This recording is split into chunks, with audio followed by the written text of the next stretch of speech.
Katt Williams is the most dangerous man in America, and certainly the most dangerous black man in America. And that's why you're not going to be hearing much from Katt Williams anymore, because he's now taken a bit of a leave of absence. He says he's backing off from his public appearances. Remember that Shannon Sharpe thing? Oh my God. Look what happened to Shannon Sharpe. Well, for other reasons. But they gave him a warning shot. Enough's enough there, KW. Did you enjoy your bit as some latter-day Lenny Bruce for negritude? Well, guess what? It's over with. Katt Williams has always been dangerous. By the way, I think he's one of the most important voices, bar none, in these United States. Okay? But not because he's a violent rebel, but because he speaks truth in a culture of polished lies. He has been so good. And in particular, provided when he speaks, he's not gassed out of his mind on that weed. But his comedy has long exposed hypocrisy and power and the illusions that we're sold. And he's one of us. He's a conspiracist. Yet lately, whispers abound that he's been muzzled, that he's been told what to say and cautioned and told. You better think about that, Katt. Be careful not to cross lines. Possibly, might have even been threatened. It's a warning shot fired across the bow. The question is why? Why would that happen? I'll tell you why. Let's start with the obvious fact. In the black public sphere, which is pretty much open for, they don't have an Alex Jones. They don't have a Nick Fuentes. They have voices and people from the old, Al Sharpton. But there isn't, dare I say, a scary Alex Jones, if you will. See, within the black public sphere, there are very few voices who dare speak unfiltered. I mean, they can talk about the usual stuff, black topics, black issues, democratic issues, the usual bilge. But that's it. That's okay. Most are managed and meditated and mediated and edited and corralled. Most are kept into little pens, little area, little boxes. Voices that operate within the acceptable boundaries. But Katt, he's always been different. He's messy, he's raw, he's unpredictable. And that makes him a liability to the powers that be. You see, if he were to evolve into the black Charlie Kirk, oh dear God, a politically unafraid, ideologically bold torchbearer, he becomes a threat. A threat not just to the establishment, oh no, but to the gatekeepers, oh yes, to the gatekeepers in the media, the entertainment industry, and the institutional left. Let me tell you something about this guy. Dismiss him at your own peril. So we see this pattern. More and more, Katt retreats from public speaking, from big stages, from appearances. He's rethinking, so they say. He's laying low, or lying low, actually. But the real story could be that someone is rethinking for him.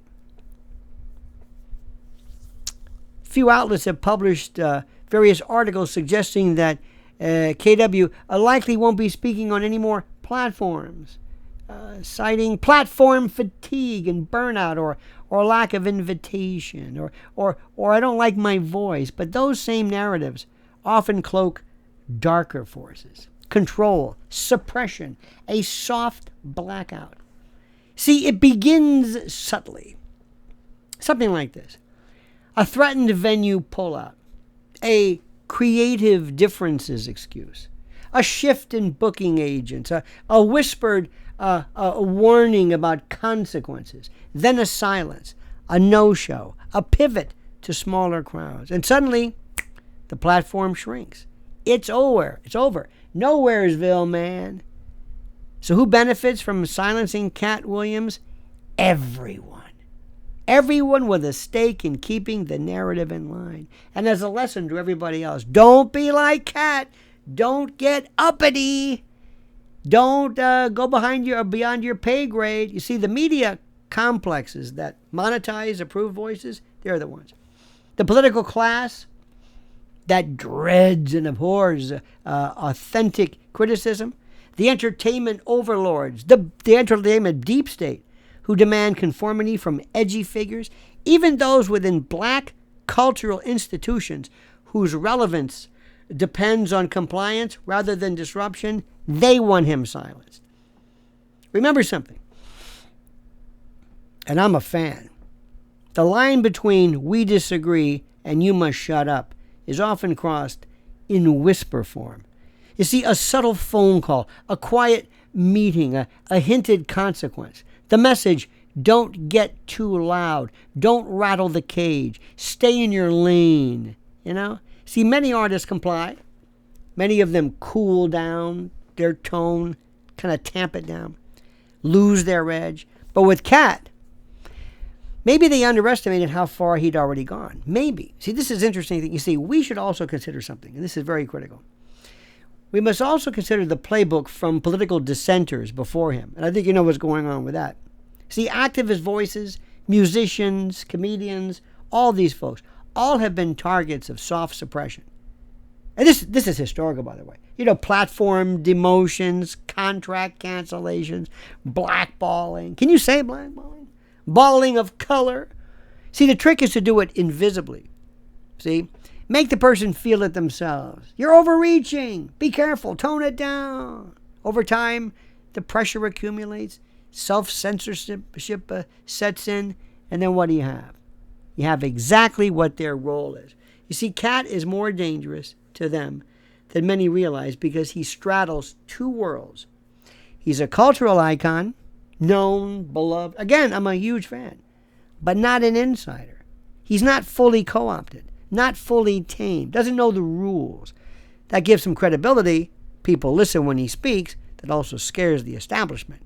The establishment fears that potential, that his ideas might spread, that he might galvanize a younger generation who heretofore has been pretty much kept down. But to galvanize them to reject the sanitized consensus. Oh, yes. See, we don't need leaked memos or affidavits or anything to see the signs. Absence speaks louder than presence. You see, when a voice withdraws from public life, there's almost always a force pushing it inward, especially when that voice used to dominate rooms. See, the fact that rumors mount, that fans speculate, that the press whispers, you see this, that suggests not a burnout, but suppression. Oh, no. Be not mistaken. There's a message in all this. If you push beyond the allowed boundaries, Katt, if you push too hard, too much, too often, if you criticize deeply, question deeply, reject the half-truths, you won't always be protected. You may be warned, silenced, sidelined. The headwinds will pick up. Your invitations will dry up. The industry will suddenly forget you. You will be disappeared and memory hold so fast. As fast as Charlie Kirk will be. But here's the thing. Katt's legacy is built on disruption, on chaos, on connecting with disempowered people, calling out hypocrisy. That's why I love him. If they silence him now, right now, they will regret it.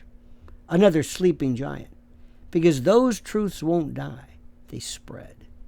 Another voice picks them up. See, another stage amplifies them.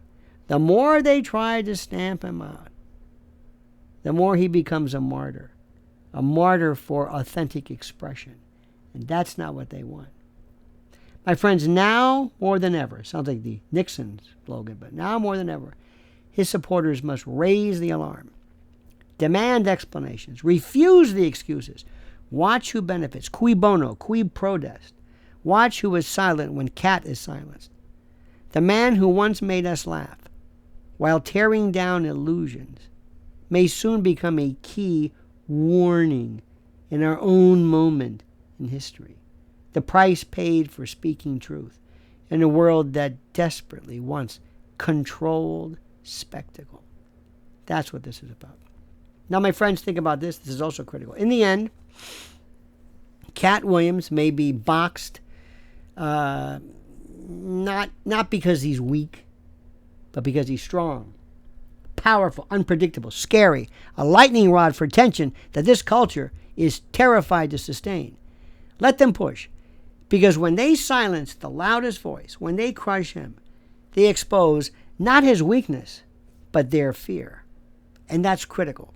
So keep an eye on this. Do not dismiss him as just some other. He's not Jim Carrey. This is serious business. What do you think, my friend? I'd love to hear your thoughts and comments.